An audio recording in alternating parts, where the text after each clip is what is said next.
स्वामी अभेदानंद, पूर्वाश्रम का नाम काली प्रसाद चंद्र, माता पिता श्री रसिकलाल चंद्र व माता नयनतारा देवी, गांव 21 नीमू गोस्वामी लेन, कलकत्ता, जन्म 2 अक्टूबर 1867, महासमाधि 8 सितंबर 1939।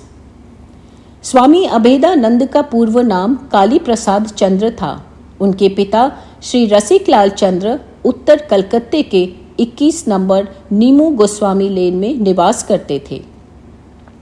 उन्हें अंग्रेजी भाषा का अच्छा ज्ञान था और ओरिएंटल सेमिनरी नामक एक उच्च आंग्ल विद्यालय में अध्यापन करते हुए उन्होंने प्रसिद्धि अर्जित की थी। उनके पढ़ाए हुए छात्रों में विश्वनाथ दत्त विवेकानंद के पिता भी थे। रसिकलाल की प्रथम पत्नी के गुजर जाने के बाद उन्होंने नयनतारा देवी के साथ विवाह किया। वे बहुत शीलवती व धर्मप्राणा थी। उन्होंने एक पुत्र के लिए मां काली की प्रार्थना की और 2 अक्टूबर 1867 में उन्हें पुत्र काली प्रसाद की प्राप्ति हुई। जन्म के समय शिशु का सारा शरीर नाड़ियों से जकड़ा हुआ था और वह पद्मासन में मृतप्राय बैठा देखा गया। बाद में आंखों में मिर्च चूर्ण डालने पर वह रो पड़ा।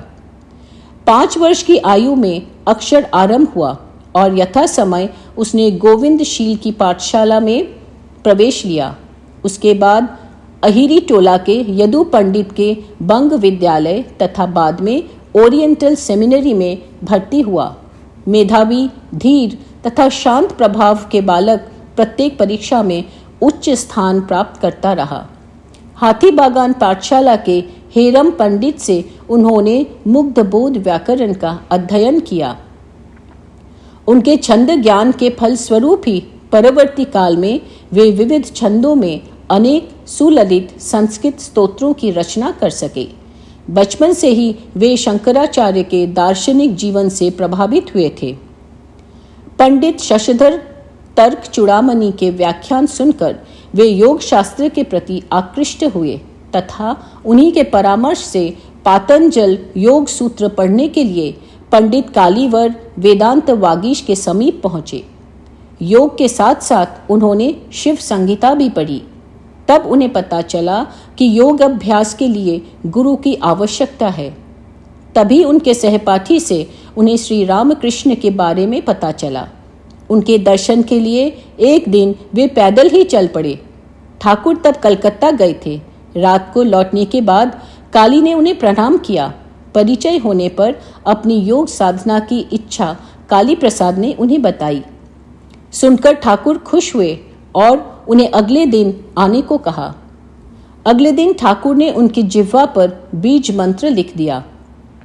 इस तरह काली का ठाकुर के पास आना जाना आरंभ हुआ। वे उनकी सेवा करते रहे।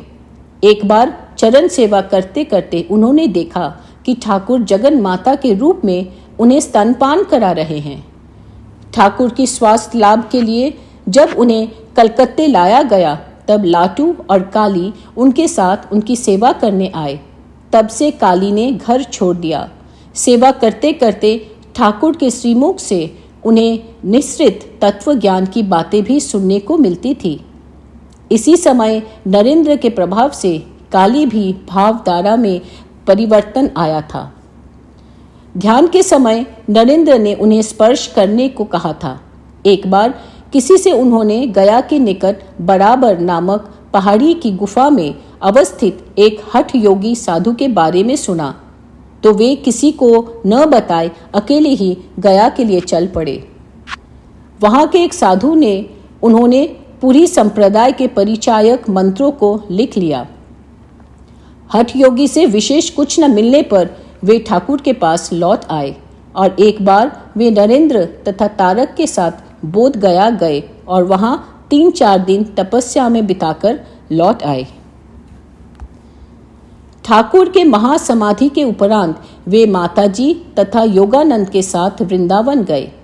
भिक्षावृत्ति का अवलंबन करते हुए 21 दिन की वृंदावन परिक्रमा कर काली बराहनगर मठ लौटे। एक छोटे से कमरे में रहकर वे जप ध्यान शास्त्र पाठ में समय बिताते थे, इसलिए उस कमरे का नाम काली तपस्वी का कमरा पड़ गया था। बाद में यथाविधि संन्यास ग्रहण करने के पश्चात काली महाराज का नाम स्वामी अभेदानंद हुआ। सन 1887 के ठाकुर के जन्मोत्सव के पश्चात काली महाराज शारदानंद तथा प्रेमानंद के साथ पूरी धाम गए। 6 माह की तपस्या के बाद वे बराहनगर लौट आए। सन 1879 में वे अन्य गुरु भ्राता तथा माताजी के साथ आठपुर होते हुए कामारपुकुर और जयराम बाटी गए। वहां से माताजी की अनुमति पाकर वे निर्मलानंद के साथ उत्तराखंड की तीर्थ यात्रा पर चल पड़े। गाजीपुर, अयोध्या, हरिद्वार, ऋषिकेश, उत्तरकाशी, देवप्रयाग, बद्रिकाश्रम, केदारनाथ, गोमुख, यमुनोत्री, यहाँ सब जगह से होकर देहरादून होते हुए ऋषिकेश लौट आए। वहाँ वे कुटिया में कठोर तपस्या करते तथा कैलाश आश्रम के महामंडलेश्वर धनराजगिरी से शास्त्र अध्ययन करते। कठोरता के कारण उनका स्वास्थ्य बिगड़ता गया और उन्हें काशी लाया गया। आरोग्य लाभ के बाद वे इलाहाबाद गए और वहाँ झूसी में तपस्या की। बाद में वे बराहनगर लौट आए। कुछ दिनों बाद वे तीर्थ भ्रमण को चल दिए। काशी, प्रयाग, दिल्ली, आगरा, चित्रकूट, सरयू, जयपुर, खेतड़ी, आबू, गिरनार, पोरबंदर, जूनागढ़, द्वारका, प्रभास से जहाज द्वारा बंबई पहुँचे। वहाँ से महाबलेश्वर जाकर नरोत्तम मुरारजी गोकुलदास के घर उनकी मुलाकात पुनः स्वामी जी से हुई। पूना, नासिक, बड़ौदा, दंडकारण्य होते हुए एवं ताप्ती, गोदावरी, कावेरी आदि नदियों में स्नान करते हुए रामेश्वर पहुँचे। वहाँ से तंजोर, त्रिचुनरापल्ली, मदुरा, कांची, कुंभकोणम होकर मद्रास से जहाज से कलकत्ता में आलम बाजार मठ में पहुंचे। सन 1896 में स्वामी जी के बुलावे पर वे विदेशों में वेदांत प्रचार के लिए लंदन गए। बाद में अगले साल वे अमेरिका गए और वहां भी वेदांत का प्रचार किया। उनके अथक प्रयास और प्रतिभा के फल स्वरूप न्यूयॉर्क में वेदांत प्रचार की जड़ अधिकाधिक पुष्ट होने लगी। बाद में उन्होंने वेदांत समिति का पंजीकरण कराया। इस प्रकार घरेलू चर्चा, क्लास, व्याख्यान, प्रश्नोत्तर आदि के सहायता से उन्होंने स्वामी जी द्वारा प्रवर्तित वेदांत प्रचार के कार्य को बहुत आगे बढ़ाया। उनके ग्रंथ के प्रकाशन का कार्य शुरू हुआ। बाद में उन्होंने अपने छात्रों को ब्रह्मचर्य व्रत में दीक्षित किया। बच्चों के लिए वे हितोपदेश आदि ग्रंथों से कोई कहानी चुनकर उसके आधार पर चर्चा करते थे।